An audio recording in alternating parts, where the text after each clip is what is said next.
I think every group in the church ought to have scripture that guides them. And so I want to read these three verses from 1 Corinthians 12 that I think guide nominations. It's 1 Corinthians 12, 4 through 7. There are varieties of gifts, but the same Spirit. There are varieties of services, but the same Lord. And there are varieties of activities, but it's the same God who activates them in everyone. To each is given a manifestation of the Spirit for the common good. So we're going to talk today about the really important work you have in finding, recruiting, and placing lay people in the place that is most important for the common good. Now, the reason that I began a love of training nominating committees was when I was a district superintendent. I did what they told us to do, and that was to work with staff parish committees, which is very important, and I never gave that up. But I gave it up pretty quick after a year, after I had all these lay people calling me as a district superintendent quite belligerently, not respecting their pastor or decisions that people in their churches had made, wanting me to override their decisions. And I thought, how did somebody who acts and talks like this get to be an officer of the church?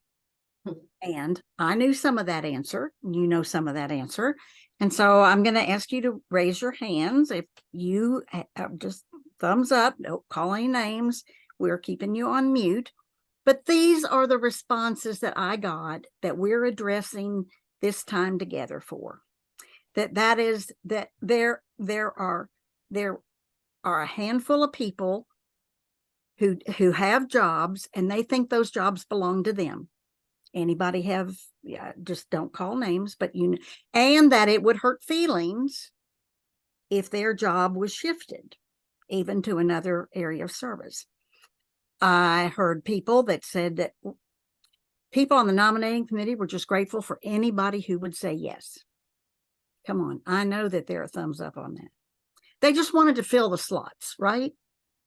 And then there were other people who were just unwilling to speak up if there was somebody who was not constructive in their performance of their leadership at the church, that it was really uncomfortable for anybody to say so. And I'm pretty sure that you've had that too. And so it was that combination of things that led me to think of how we can do things differently in the committee in a way that promotes the health of the church. The health of the church depends on the health of its leaders. No church, hear me now, no church will ever grow beyond the maturity of its leaders. No pressure, but your job is really, really important. So the genius of United Methodism is that we are a denomination focused on making disciples for Jesus Christ. Now, there are other things that need to be done. Property has to be taken care of. Pastor and staff needs to be hired. Finances need to be raised. You got to have all of that stuff's got to happen. And so the genius of United Methodism, though, in my opinion, is that we have, I've got it. I don't know if you can see that, but the heartbeat of the church is worship, and the core of the church is nurture, outreach, and witness. That is, how do we nurture our people in Christian faith? How do we reach out to the community, and how do we witness for Christ and bring in new people? That's what's really important. But we have these administrative groups, and they answer to some kind of church council that you have. All of that working together, those are the people that you are going to be responsible to be naming in your slate. I call these people designated warriors. That is, that we have people so that the whole church can keep focusing on making disciples. And so if the boiler breaks, God forbid, but if that happens, everybody in the church can stay focused on discipleship. because there are designated warriors, right? Meaning the whole church doesn't need to get upset about the boiler or about, I mean, whatever it is. If we're short on money, that's a concern. I understand it very well, but we have designated warriors who are accepting responsibility that you ask them to take for those areas, so that it's a gift, so that the whole congregation can focus on discipleship, because that is our main theme. And so the people you are asking are really important, not only because of their own health or expertise, their dedication to Christ and the church, but what that also means is that United Methodism is organized so that most of our decisions are made in our officer groups. We don't ordinarily do congregation-wide decisions. That's for a purpose. That's not to keep everybody out. It's just so that the people who have studied, who understand, who have done the research, they're the people who make the decisions. I think that's very smart. We live in a world where people who don't know squat about things think that they ought to get to make the decisions for everybody else. We do it differently. We want the people who know the most to make the frontline decisions. And then in our brilliant system, everybody is accountable to somebody. Nobody gets to just do their own, no group just gets freelance to do their own thing. Now, friends, the same thing is true about United Methodist DNA. It's for the purpose of making disciples, which means that the United Methodist life is a life of sacrifice. It means we are following a Savior who says, if anyone would follow me, let them, you can probably say this with me, deny themselves, take up your cross and follow. Deny yourself. That means what you want, you as an individual or anybody else in your church, may not be the best thing for the whole group.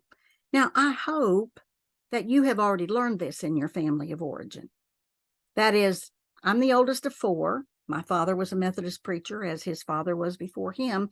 And I think for the first 2 years of my life, maybe the world did revolve around me. I don't know. I don't remember that. The years I remember are the years after my sister was born and 2 other brothers were born. And for all of my memory, the world did not revolve around me. That is, the world was bigger than me and what I wanted. And if I didn't get what I wanted, I could pitch a royal fit. I soon learned that would not help me get what I wanted. But I learned that the world didn't revolve around me. Now, we've got some people in church that did not grow up in my family. And they think that their way is the only way. And they've got to have their way. And I'm begging you, you are the group who looks first and foremost to the good of everybody.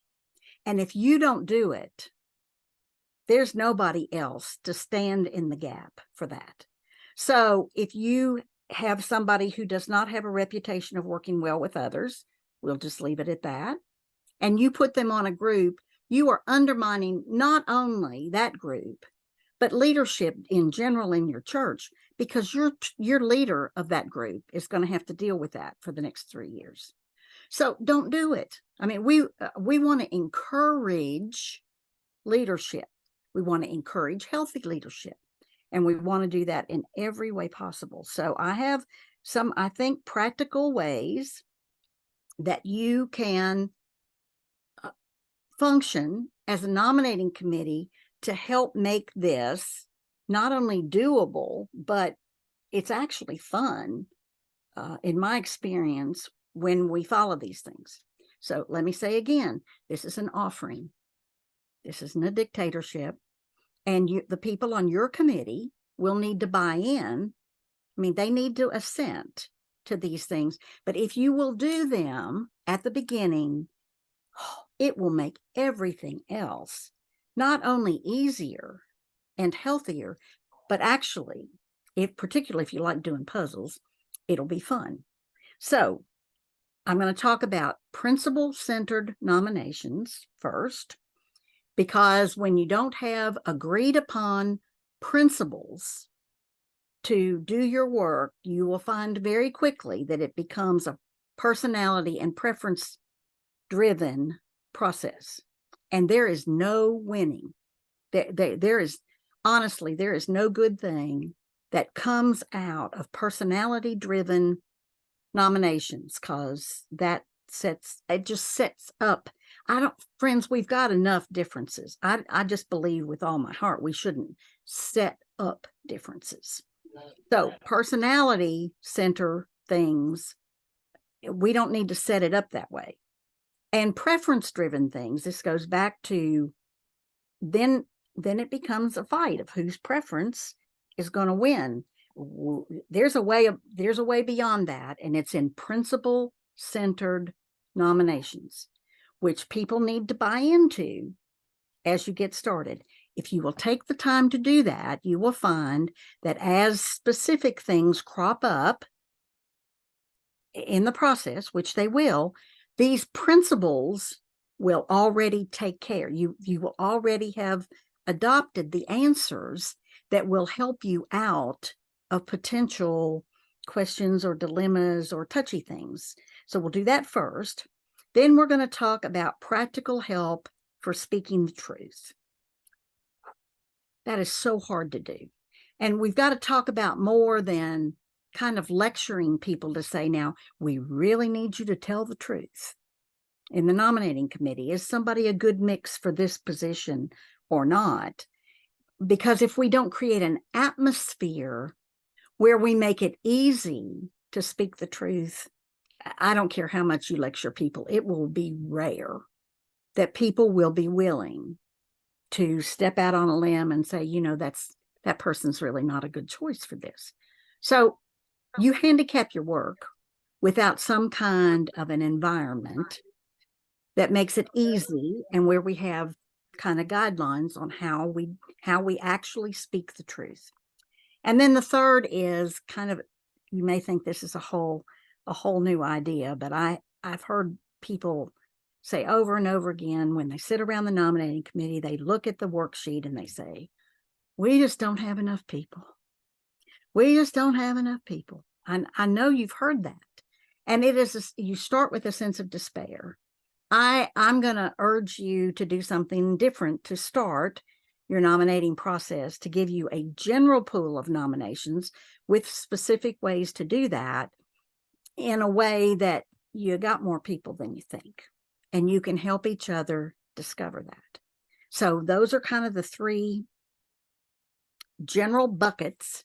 The handouts are done for you so that you don't have to sit and take notes, because almost everything that I say will be in there, or you could contact me later, for elaboration or whatever.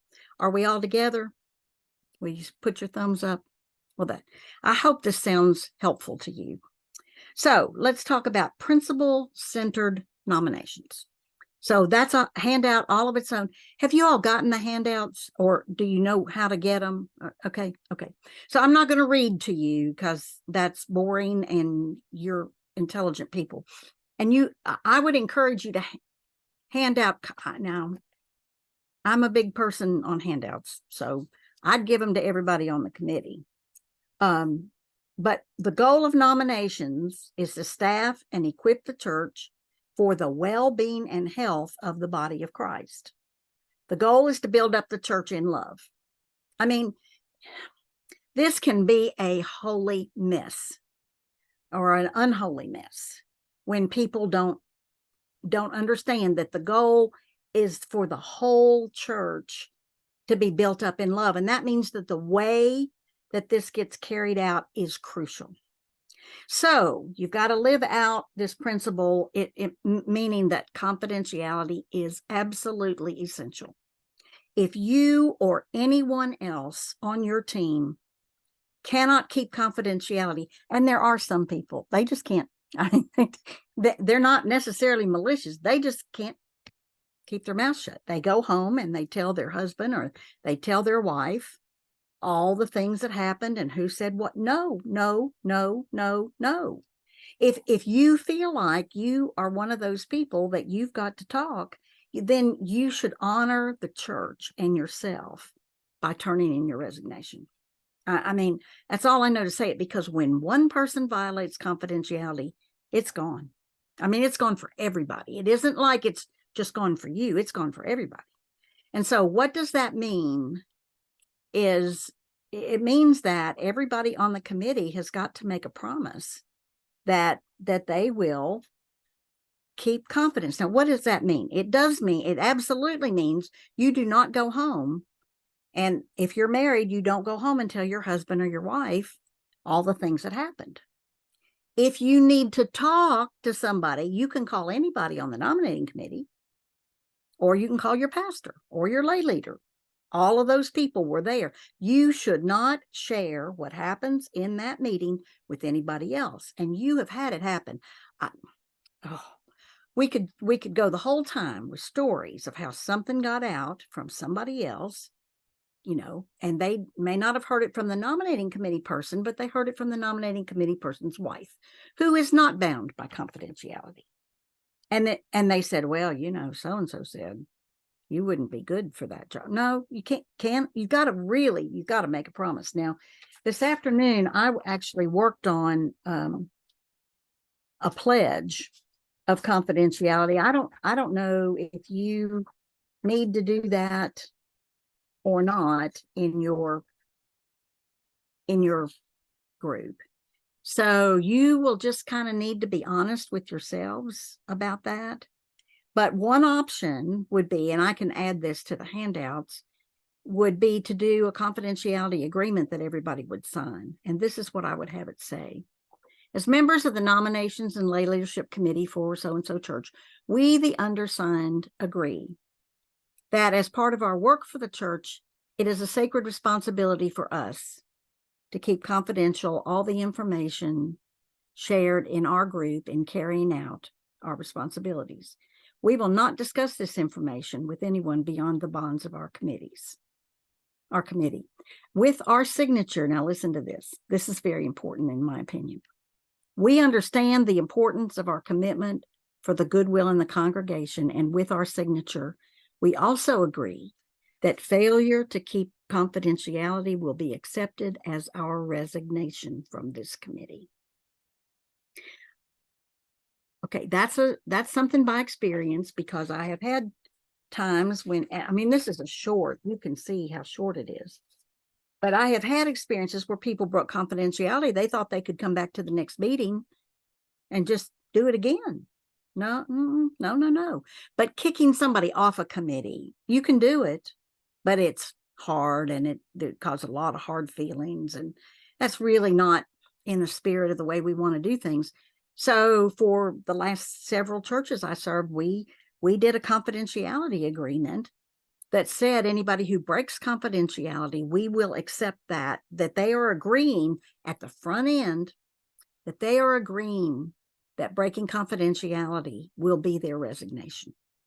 So we can't fix what they have already done, but we can say you don't get to come to the next meeting, that you will know by your own agreement, you will not be a part of the group from now on. Friends, I think it's wonderful that we are such friendly people and that we love each other. But sometimes we're too friendly. We're too free with information of others. We don't mean to be hurtful, but it really does have that effect. So I'm telling you, confidentiality is essential. And I'll say it in another way. If you've got people on your nominating committee who do not have an individual email, that is, they share an email with a husband or a wife, then you can't do any business by email. That's an inconvenience if they can't set something up. But that's when you have to be wise to know that confidentiality will include your written information, and it's not realistic to send an email to Bob and Jane Parker and think that Bob's not going to read it if Jane is it's their email. So we've really got to, so you need to ask about shared emails or if somebody could set up a separate one. But anyway, because, and we're going to get to this in the other section, members of the nominations committee who have reservations or hesitations about someone who is being nominated have an obligation to speak up for the good of the church. Now, we're going to find another, we're going to talk much more specifically on a constructive way to do that.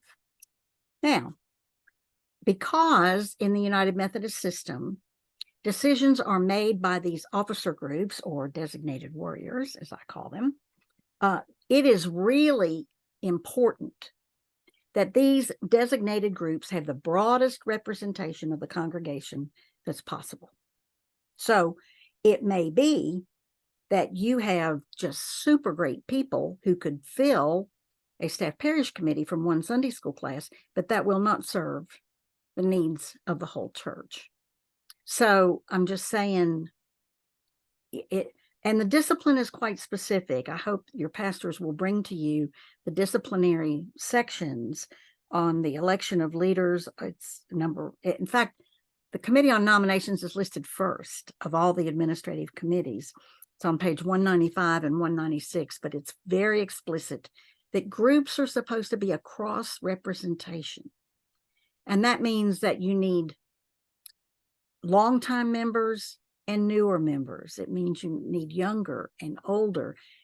You need male and female. We are not looking to serve the church best if we're just thinking of everybody who agrees on everything. Besides, you'll never find that. But don't even try for that. You do want people who will work constructively and respectfully with others. But the different perspectives need to be included on every group, and that's your job. Nobody does it but you. And so we're going to talk about some pretty intentional ways for you to see that each group has the cross representation of your congregation that will let that happen. So we're going to talk about putting these into practice. So remember, it's geared for the health and the well-being of the church, and so that we're going to follow the scripture, we're going to obey the discipline. I hope you'll start with scripture. This 1 Corinthians passage is only one of several that I mentioned as for nominating committee scriptures. And so I'm hoping and praying that you will have a process that lives out the principles in these ways, so that everybody on the team, everybody on your nominating committee names in the process. We'll talk about that in the third section. That you will be in covenant with members of the congregation. You can say this from the beginning, that nobody is going to read their name as an officer who didn't know about it. Friends, that's hijacking. That is not a good way to treat people. And I have never been to a church where people didn't say, well, I didn't know I was an officer till I read my name, in the officer booklet. No. This is a golden rule thing. You don't want people doing that to you, do you? You've got a covenant as a group that you are going to name people because you believe in them, but you're going to get their assent before you put them on the list. Now, I know some of you are thinking, but we got too many people, and I'm just going to say to you that there's lots of latitude, particularly with some of the groups. They can be 5 to 9 people. If you have 6 people who have agreed, you're better off than just fluffing up names with people who don't know. You need to be in covenant with the congregation. They're going to be asked. They're going to be told what their general responsibilities would be, and that they need to agree before they're going to be elected. That's you need to be in covenant with them about that. And then you need to agree on some principled common covenant of what does it mean for people to be eligible to serve in a position of leadership. What's going to be your baseline? What's going to be the measure of who you will agree? So there are lots of ways to get inactive people active in a church. giving them a position of responsibility is not a healthy way to do that. And so we're looking for officers who are healthy, faithful leaders that other people can look up to. So you need to talk together about what are your common ground baselines. And like I say, later on, this will help take care of some situations down the road. But it ought to at least include some component of attendance, in person or online. You'll have to figure that out. Some component of financial giving. There are churches that say people ought to tithe. I've never been in a church that was doing that, but that required that of officers. But the churches that I have served said people need to give something to the church. I mean, it isn't right for people who give nothing to make decisions regarding the money that other people give. So there needs to be some financial baseline. And then there needs to be some participatory baseline. Do they sing in the choir? Do they attend Sunday school? Do they work on mission projects? I'm not particular about what, but don't pick inactive people to be leaders. That's all. You set up a disconnect when you do that. So you will have to make this agreement for yourself. So, it used to be, we said people who were active in their attendance, they came 3 out of 4 Sundays. Well, all that is shot to hell with the pandemic. I don't know how you're going to figure that out, but they need to be people who know what's going on or that are part in some way of the worshiping community. They need to be people who give. That's the way I've always said it myself. But anyway, they need to give, and they need to participate somehow in the life and ministry of the church. You need a common principle of what active membership is. Well, Penny, if people only come to Sunday school and don't come to worship, then in my opinion, unless they're watching online, they wouldn't meet a worship criteria. The essence, the heartbeat of a church is worship. The heartbeat of a church is worship.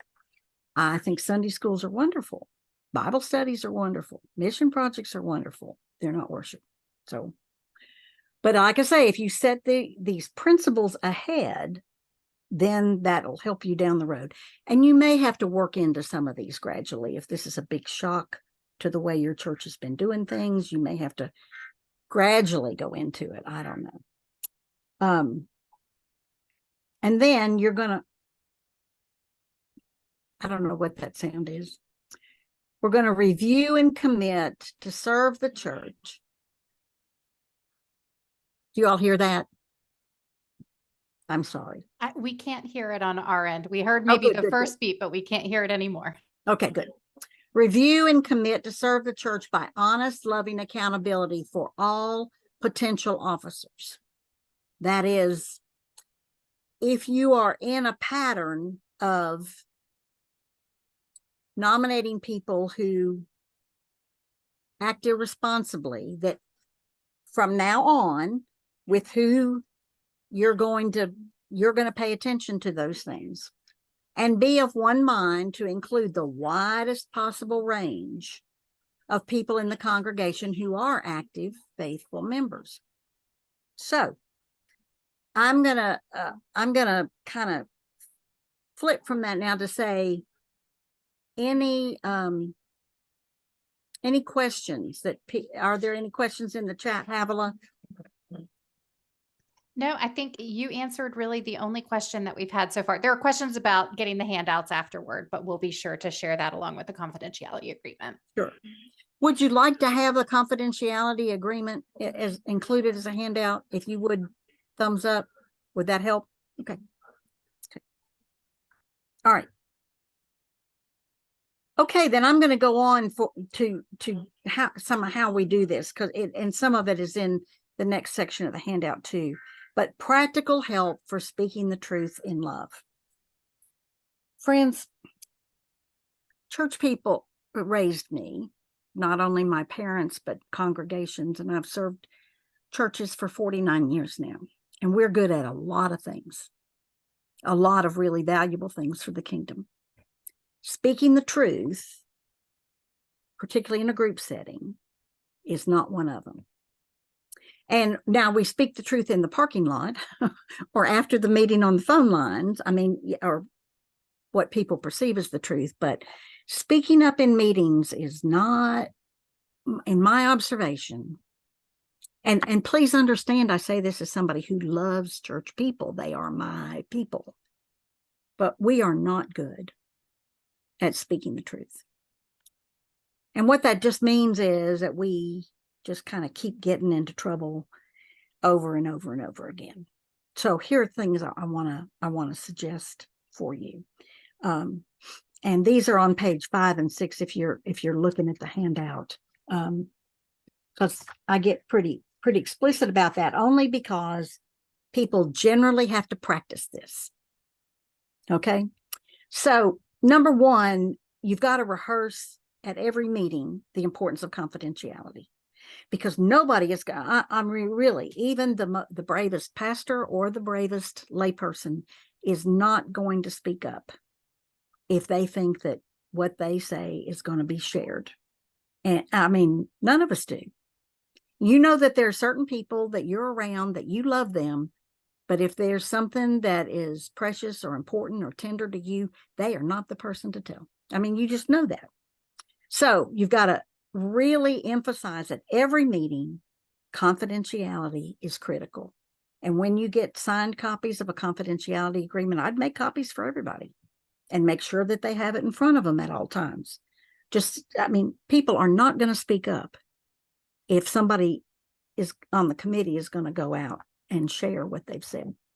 So that's one thing, is you create a climate of safety to speak up. And then I want to talk about creating a climate where people can raise a concern without sharing dirty laundry all over the place. And this is what I suggest. So I have always said that the pastor of the church, who is the chair of the nominating committee, as per the discipline, not an option. You may wish you had another chair, but you don't. So whoever your pastor is the chair of the committee. And I have always said that if a name came up for a position that I had good reason to say this is not a good idea, then I would say that and the nomination would end. Now, some of you are going to go, well, who do you think you are? Well, let me just tell you, I'm the person that knows more than you do. I'm the person that has heard a broad range of stories. I and no pastor would do that on a fluke. And if we do, then you ought to complain to staff parish. They're the designated. If you have a pastor you don't trust, then staff parish is who you ought to talk to. But for the purpose of nominations, I have only said no maybe half a dozen times in all those years, but I said it for good reason. And I said it for reasons that the whole group did not necessarily know why, nor did they need to know why. And I'm a pastor. It is not my job to share pastoral confidences in any other group, because I have confidentiality too. All of you who are pastors can say amen. We can't hear you, but you can say amen.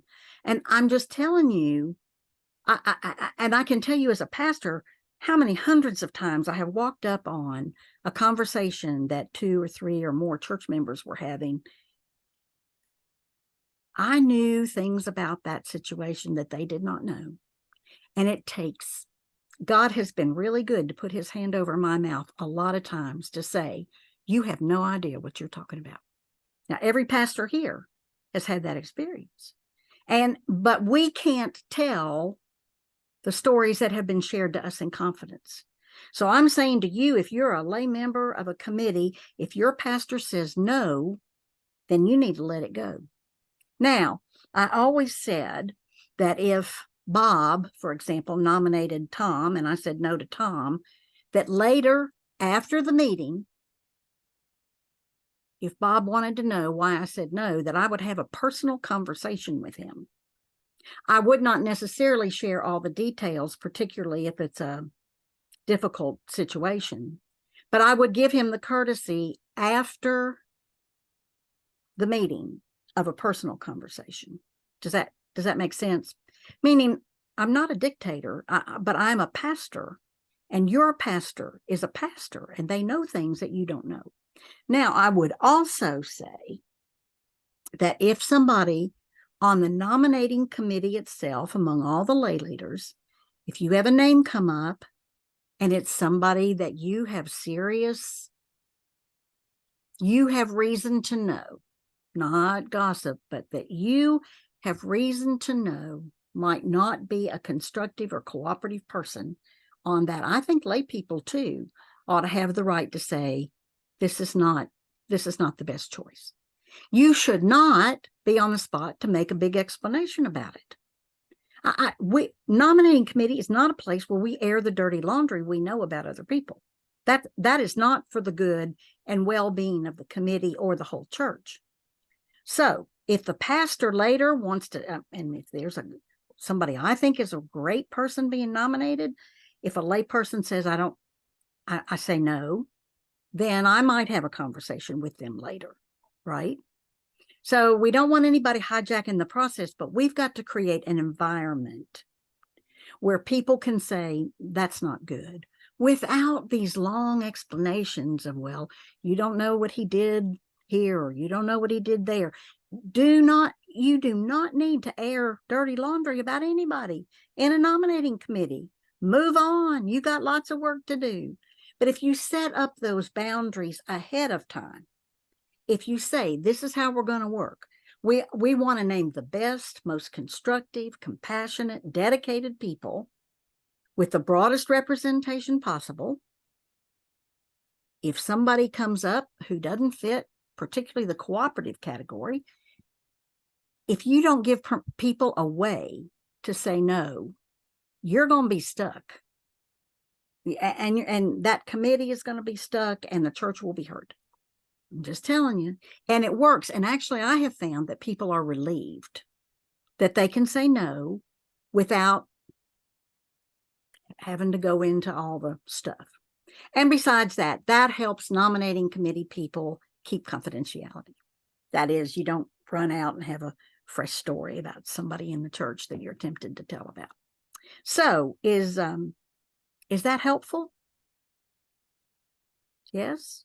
Are there any questions that anybody has in the chat, Havilah, about creating the environment to speak the truth in love? There aren't questions, but Pastor Keith just shared a comment. One rule should be no one can nominate anyone they are related to. Mary John, do you want to speak to that? Yes. So that's another principle that I probably left out. So thanks for bringing it up. I have always said, well, and you also have people who are related to each other. That's really not best for them to make the nominations. But the other reason is you may have people around the nominating committee table who would be up for consideration, and that's awkward. So they would at least need to be nominated with everybody else with the same process. I don't know if I've helped with that. Let me think a little more about that. I've just missed a couple of chat things here. So Ed McKinney, I think I saw that you were asking, that means anybody can say no? Yes. I mean, that's what I would set up. Now, if you as a pastor have questions about somebody that a layperson blocks, I would have a conversation with them later. And if we get into personality stuff and power plays, no matter how far we try to stay away from it. But I would urge you to try giving people permission to say no. I think you'll be surprised at how little they do it. And that when they do, that there will be common agreement. What I have found is when people had the permission to do that and somebody said no, that there would be heads nodding around the table of people who wouldn't have said that had we not set the environment. So if you need to intervene later on, if it gets messy, I still think it's worth trying to set an environment. Now, the other thing that sometimes helps is if you get into a sticky situation about somebody later, we're not there yet, for a specific nomination, you could vote. You can vote by paper ballot. So it isn't a matter of people raising their hands. And I would encourage pastors to have paper ballots available all the time when you get to the nomination process, so that it's easy to do by ballot. And that way it saves people from that personal saying no to somebody. Now, Mary John, we've got a couple new questions that came in, and I okay. want to get to these before you move on. So Penny asks, can we nominate remnants from disaffiliated churches who are members of the UMC, but not specifically your church? So I can imagine, especially lighthouse congregations, that folks aren't members, but they are participating in your community while they figure out where they go next. My personal answer, so all this stuff is new. Unless you were born in 1844, all of this stuff is new. And, but I would say yes. Specifically, trustees does not require that you be a member of the church. But if they're a member of the United Methodist Church in its conference form, these are great people. I mean, let me just say, these are very devoted people to the United Methodist Church, but you might double check that with your district superintendent. It's a great question. Thank you, Mary John. And then Mackenzie asks, what do you do when the committee agrees not to nominate a person and that person's name comes up from the floor? Well, this is what I do. When the people from the nominating committee also nominate potential people as one of the 4 administrative groups for this purpose, for balance, for the range, and to fit specific needs, So I do that. I get their assent for the names coming up to the nominating committee. And then if other names come up on the floor, I say, because we have already done our job to secure names for the nominating committee, in order for somebody else to be considered, you have to take somebody off. And usually that helps. Now, I mean, I've had it happen. People really want to be on the nominating committee. But anyway, so good luck. But that's it puts them on the spot to say, you will have to take off somebody who has already agreed in order for somebody from the floor. So, Mary John, we have several comments and questions. So Pastor Keith says the Book of Discipline does say that you do not have to take nominations from the floor. So that's up to you. Donnell Fitzjeffries is asking for a clarification about, you mentioned trustees don't necessarily have to be a member of the church, but the trustee chair, do they have to be a member of the church? I don't think it specifies. The reason that every trustee does not have to be a member of the church was something added to General Conference, I don't know, 12 or 15 years ago. For example, in more rural settings, if you had a next door neighbor, who was friendly to the church, and this is right, Jim, anyway, the trustees elect their own chair. You don't elect their chair. But the purpose of the non-member specification was, if you had somebody, like I say, next door to the church, who might see a fire or, notice that there had been a break-in or something like that church members might not see on their own. So it had a purpose, but it's not applicable in every single situation. It's just something that's permissible. So that's all I know about that. Thank you. We've got one more question and then we'll keep moving. We have a question about, is it necessary or appropriate to have nominees state whether they are committed to the continuing United Methodist Church? Well, I would say at this point, no, because it's my understanding from our conference guidelines that anybody who is not in the queue for disaffiliation is is not eligible at this point. So now, whether or not there will be any disaffiliation options after December 31st, 2023, we don't know, but that will not happen at least until General Conference. And it's my feeling that given the way that things have happened this year, that there will be a big backlash to any continuance of disaffiliation options. So unless, I mean, people ought to believe in the United Methodist Way if they're going to be officers, but I don't think their churches are going to have options to disaffiliate. And John Henry, I appreciate your question. What are the best practices for nominations when almost everybody in a church is related? And that really makes it more complicated. And so you will see in the disciplinary provisions that people who are related are not, two people of a family are not supposed to be together on the nominating committee. And that might mean that your nominating committee has to be more like 3 people and the lay leader and the pastor instead of 9. I mean, it's really hard when it's a family church. I mean, and that makes confidentiality all the more important. So, and it makes rotation more complicated, which is another thing that we have talked about in terms of the broad representation. Now, the discipline requires rotation, but I am pretty sure that some of you are serving churches where people haven't rotated, or they just rotate off 1 year and bring them back for the new class. And that is not healthy for a church. So one of your handouts that I'm giving you is why we rotate. I think one of the things that we've learned is that there are people who, they know that Methodists rotate, but they don't know why. So I would encourage you, or you can rewrite it. You may do a better job at it than I did, but I would make sure that our people know why people rotate. And I mean, it's for the health of the church.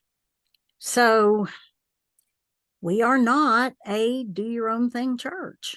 And we need people in different positions. We need people to not homestead in positions. And we need people to share leadership. Now, I haven't talked about that yet, but that's in the principal things about how you think about things. We don't want to be a personality-centered church. And more, as people have less and less disposable time to give, less than any time in my lifetime, it's really important to share leadership. That'll make your job in the future years much, much easier. That is, if you have a chair and a vice chair or co-chairs for every single group. Now, don't look at me like I have 2 eyes or 4 eyes. I do have 2 eyes or 4 eyes.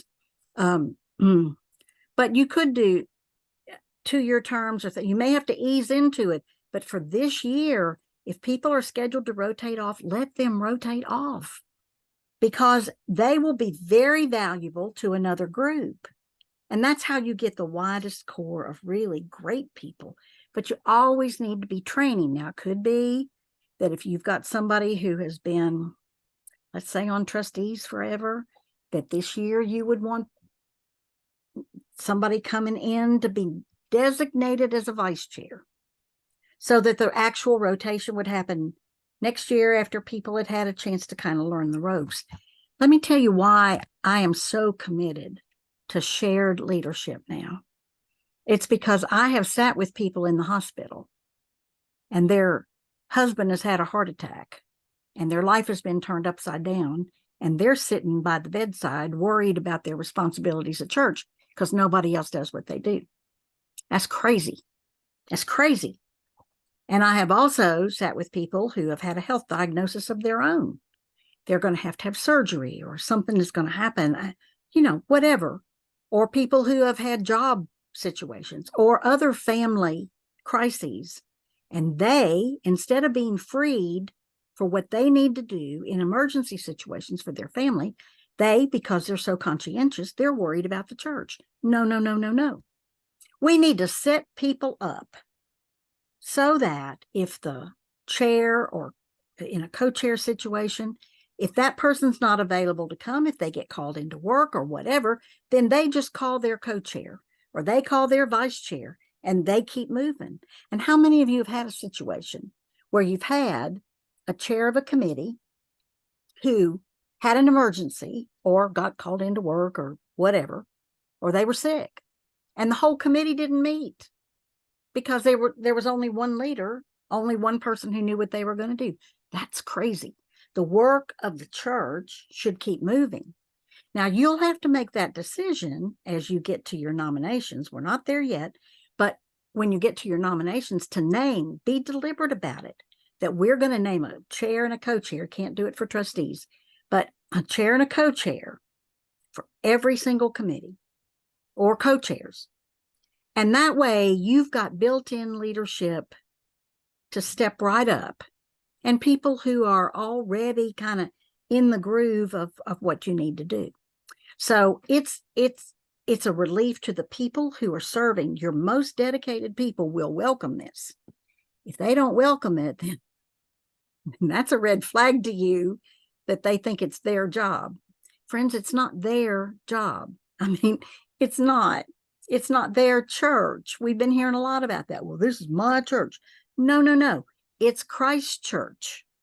It is the church of Jesus Christ. And Methodism is always wanting to keep that as the focus. We are servants. We serve where we are most needed. Now, clergy have to do this all the time. We promise to go where we're sent. You may think, I didn't want that preacher. Well, guess what? That preacher may not have wanted you either. But that's not what we do. We go where we're sent. And that's the attitude that we need every one of our lay ministers. Now, you may have to work some to cultivate that. And the other thing is, and this is in the next section, we're going to work on this really hard, is we need more people involved, not fewer. The fewer people that are involved in making your big decisions, the less healthy your church is going to be. So anyway, that's just really important. And the other thing that I should have said, and I want to go back, when you are saying no or I don't think so to a certain person in a certain job, you are not disqualifying them. They have disqualified themselves by actions, words, or attitudes that they have shown in the church that are not productive. It really does the church no service if people have disqualified themselves, then for the nominating committee to be happy to put them on just because you know they'll say yes. Don't do that. Okay, does that help? All right. So if your people are not, I think somebody just chatted on, if they're not already in leadership teams, rotating classes, that's something that you can have each group do. There are different ways to do it, but that was a good suggestion. I want to get to the other because I think this is the most hopeful of all the things that I have learned along the way. And that is, before you start a series of nominations, I would encourage you to do a general leadership pool. You're going to think I'm crazy. I promise you, this will make you so happy. So one of the handouts is a worksheet for a general nominations pool. It's a blank sheet that looks kind of like this. And I would give that out to every member of your nominating committee before their first meeting. And I ask them to put down, who are your underutilized members? Look around in your Sunday school class and look around in worship and look around on Wednesday nights, or look around your circle meetings, or look around your United Methodist men and say, I don't see their name on the list of officers that we're working on. Who are the underutilized members? Then this next category on the right is easier. Who are the members rotating off other groups who become a leadership pool for other groups along the way? Now that one's easy if you're set up right in your rotations. Then in the middle, it says people who have served in previous years as officers who left leadership. Now, that's a new category for me because I didn't used to have a really good opinion of people who had left leadership. You know, they may have served the church well, and then they said, I am done. I am toast. I am, well, now it should not be so hard to be a leader in our churches. And it's this bullying, belligerent, gonna have my way attitude that creates such difficulty for people to be leaders. And so I understand why some people leave, but I want to tell you that I think now I've changed my mind, and I think it's some of our best people who were officers 5 years ago, and they just said, I'm done. And they may be done from now on, but a lot of them heal, you know, once they are out from being off the hot spot. A lot of them heal, and God works in their hearts, and they've got lots of wisdom to offer. And so I would make a list of people who used to lead this or used to lead that, and they backed away, which may be healthy. I'm just saying there are some people who quit because they're so wounded. I've had them who even stopped coming to church and said, I don't want anything else to do with this church, which is really sad. And don't nominate them. But people who keep coming, but God can work in their hearts and heal them. And maybe you could help them see that they might have there might be a place where they would be really helpful. I'd like for you to make a list of members who are overutilized. We just love people who say yes, and whether or not they have qualities for leadership, if they will just say yes, we can fill out this, this nominating sheet and be done with it. But look at the people who are overutilized. And if you are committed to spreading out leadership, you will catch yourself in the nominating process, nominating the same people over and over again for multiple different positions. We are not supposed to put people on multiple groups. I mean, we have overlap in lay leader and the lay delegate to annual conference that's already built in. But the more people who can be involved in our groups, the better. And then people who are new to the church. Now, your pastor will likely have to help you with that. And I don't mean new like in the last 6 months. New is a relative term, and it's very relative in terms of COVID. COVID just, shot us all to pieces. And so y'all may have to help each other, but new means like 3 to 5 years, because particularly during COVID, new people, if you had them, would get lost. So you make that list, and this is a list that I had from another church that I just found in my files. And so, but you want everybody on the team to fill this out. Every single person on the team to fill out their list. And then when you come for your first meeting, either on poster board paper, or if you're technologically savvy and can put it up on a projector, go around the room and have everybody on the team list who did they say were underutilized. You don't talk about the people. You don't say, oh, they'd be good, or oh, they'd be no. You only get the names. I've had people brought up in these things, and I thought, oh God, hell will freeze before they will work as an officer of the church. You just let it go, and you get the whole list that everybody says are underutilized. And then you go around and you make the whole list of who are the members who are rotating off. Then you go around and make the list of who are previous leaders who might, we might think about it. And then who are the overutilized people. Oh, this is such an interesting exercise. And then who are the people who are new to the church? And you get all of those names and you put them up where you can see them. And the reason that I say that this becomes such an important thing is that when you get in the crunch, of having to say, well, who are we going to put on staff parish? Or we don't have any new people, or, da, da, da, da, da. You just look up on that poster board in those categories. And I can tell you dozens of times people have said, oh, well, look, we've got so-and-so that's new. They might work really well. But unless you have that in front of you, you'll get into the, oh my gosh, we don't have enough people, nominating committee blues. And the harder you try to think of people, the harder it is. You need to do this at the very beginning. That's when it'll help you the most. Okay. So that when you come to the specific groups, you look at your groups. So with staff parish, let's say, you may have a Sunday school class that has just the best people in it. And so you name 6, 7, 8, 9 of them. Well, no. You need somebody who's got children. If you've got a music program, you need somebody that is connected to the music program. Do you have a younger person? Do you have somebody who's been there a long time, but somebody who's new? I mean, you need the mix. And the only way you get the mix is to have thought about these categories. And if you'll do that,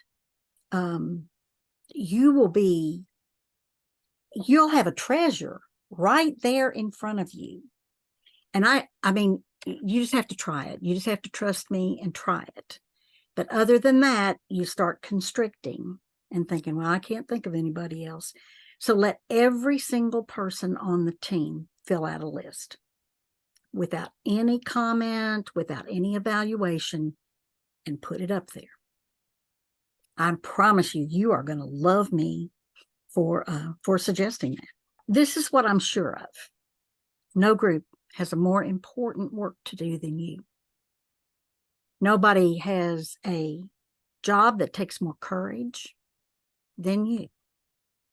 And if you'll follow these principles, they will serve you well to create an atmosphere where you all are working together as a group for the good of the church. Now, one other thing I'd like to say, and that is, it's really important for you as nominating members to not you decide who would be good and you run out and ask them ahead of the first meeting if they'd serve. Please do not do that. If the purpose is to build goodwill in the church, you will tank it. But I know you're well-intentioned. The people who do that are well-intentioned, but that's a mistake. I'll tell you why. When I was a district superintendent, I could make the best appointments.